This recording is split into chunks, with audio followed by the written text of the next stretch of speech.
Wilson, welcome. You're VP Freight and Logistics for DP World. Fresh off the stage this morning, talking here at TOC Europe. The subject was the logistics integration race. So what is the solution to resilience and redundancy according to your presentation today? Peter, thanks very much. We believe that the end user, the end customer, has actually got a demand, and their demand is actually both resilience and redundancy in the supply chain. And this has really come about because we know we've had some existential issues and we have some geopolitical issues that have caused significant disruptions in the supply chain. And that's really, was amplified through these processes. And one of the outcomes was that the end user, so the guy who's actually importing product, it might be a global consumer brand or the likes, they found that they had no resilience and no redundancy in the supply chains. Now, traditionally, they were basically paying a forwarder to ensure that they had resilience, that they had the agility, that they had diversity, that they could actually switch out of one option to another. And that's really what the role of the forwarder was traditionally.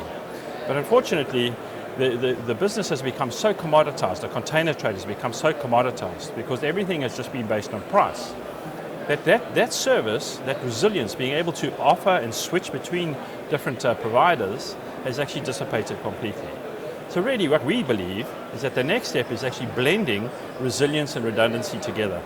And we know that they are competing concepts de facto, but we really believe by having a complementary model that we can actually solve that problem of both resilience and redundancy. So what does it actually mean by the integration of assets in real terms? The integration of the assets, what it really does mean is that we have to have the control over certain key assets.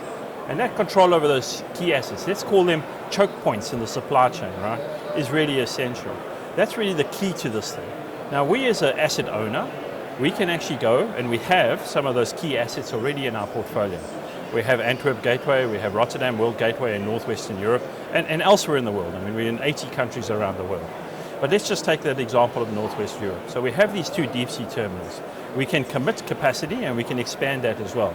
Complementing that, we have intermodal businesses that go up the Rhine. We have rail products and barge products that go inland, right? So then we actually have an asset base.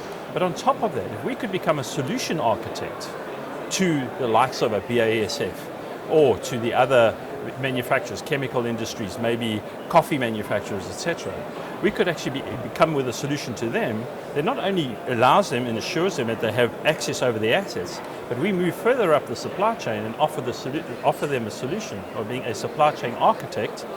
That's really where I think this is going to go. And that's what we mean by an integrated solution.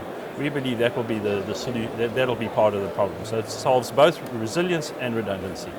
Rob, this sounds too good to be true. So the next curveball that's thrown at the supply chain sector, you've got the possibility there to help your customers to lessen the impact of that, or indeed perhaps shield them entirely from the impact of that.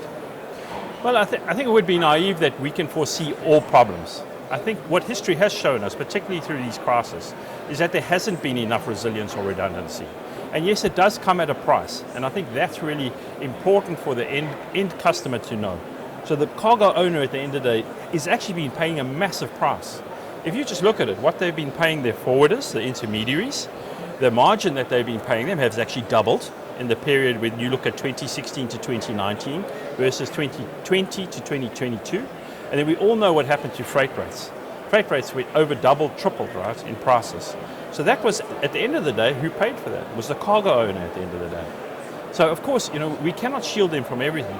But if we can realize that we can blend those two products in one, and you can actually have a business model that instead of going from asset owner to intermediary to cargo owner, we can have integrated solution provider to cargo owner. That's where we want to go. And then we can actually blend those products together, and then we can go a long way in meeting both of those requirements. But no, it would be impossible to say we're going to solve all the problems forever. I mean, we also, 5 years ago, 10 years ago, everybody believed that digital was the solution. It was a panacea to all problems in the logistics game. And I think there, yes, it is still a good enabler, but it's not the silver bullet, right? I mean, there's issues there around data definitions, around the cost of data, who actually gets paid for data. And of course there's this idea of investment. Anybody that invests in a particular technology would want to get a return. And some of those issues are still around today with digital. So I think digital will be a complementary, and now we add on another potential solution, and I think we're moving in the right direction. Rob, it's a great pleasure to talk to you today. Thanks very much for coming to TOC Europe, and also to DP World for supporting us this week. Good luck with your presence here, and thank you very much indeed. Thank you. It's a pleasure to be here.